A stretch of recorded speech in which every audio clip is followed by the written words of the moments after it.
Rakul Preet time ఇప్పుడు అంత బాగా నడవడం లేదన్న సంగతి అందరికీ తెలుసు. ఆమె నటించిన చిత్రాలు బాక్స్ ఆఫీస్ దగ్గర ఆకట్టుకోవడం లేదు. ఇక పర్సనల్గా ఆమె పేరు ఇప్పుడు ఎక్కువగా ట్రెండ్ అవుతోంది. ఆమె సోదరుడు అమన్ ప్రీత్ డ్రగ్స్ కేసులో అరెస్ట్ అవ్వడం అందరికీ తెలిసిన విషయమే. అలా ఆమె పేరు ఎక్కువగా వార్తల్లో వినిపిస్తోంది. అసలే తెలుగులో రకుల్ ప్రీత్కు అవకాశాలు రావడం లేదంటే ఇప్పుడు వచ్చిన భారతీయుడు 2 ఈ సినిమా కూడా డిజాస్టర్గా నిలిచింది. దీంతో రకుల్ అంటేనే మేకర్లు భయపడేలాగా చేస్తోంది. మామూలుగానే రకుల్ హిట్ కొట్టి చాలా రోజులు అవుతోంది. తెలుగులో ఈమె దాదాపు ఫేడ్ అవుట్ అయిందనే అనుకున్నారు. కాలీవుడ్లోనూ అంతగా ఆఫర్లు రావడం లేదు.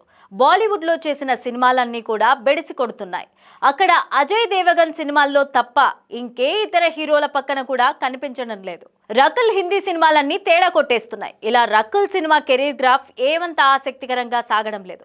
ఎన్నో అంచనాల నడుమ వచ్చిన భారతీయుడు 2తో రకుల్ కెరీర్ గ్రాఫ్ ఊపందుకుంటుంది అని అంతా అనుకున్నారు. ఇండియన్ 2లో రకుల్ నిడివి చూస్తే నవ్వుకోవాల్సిందే. హీరోయిన్ అన్నది పేరు కోసమే తప్ప స్క్రీన్ పైన రకుల్ కనిపించింది లేదు. 3-4 సీన్లలో కూడా పడి ఉండవు. అయినా రకుల్కు పడాల్సిన ముద్ర అయితే పడింది. సీక్వెల్లో రకుల్ నటిస్తే వారి పని అంతే అన్నట్టుగా ట్రోల్స్ మీమ్స్ పడుతున్నాయి. కిక్ 2, మన్మధుడు 2, భారతీయుడు 2 ఇలా అన్ని చిత్రాలు డిజాస్టర్లు అయ్యాయని, ఇందులో కామన్ పాయింట్ రకుల్ ప్రీతే అని అంటున్నారంతా. అయితే రకుల్ నటించిన సీక్వెల్స్ మాత్రమే కాదు, ఎన్నో చిత్రాలు ఫ్లాప్ అయ్యాయని కామెంట్లు పెడుతున్నారు నెటిజన్లు. ఆమె ఖాతాలో హిట్ల కంటే ఫ్లాప్లే ఎక్కువగా పడి ఉంటాయని విమర్శలు చేస్తున్నారు. ఇక రకుల్ గట్టిగా కంబ్యాక్ ఇస్తే తప్ప విమర్శలకు చెక్ పెట్టలేం.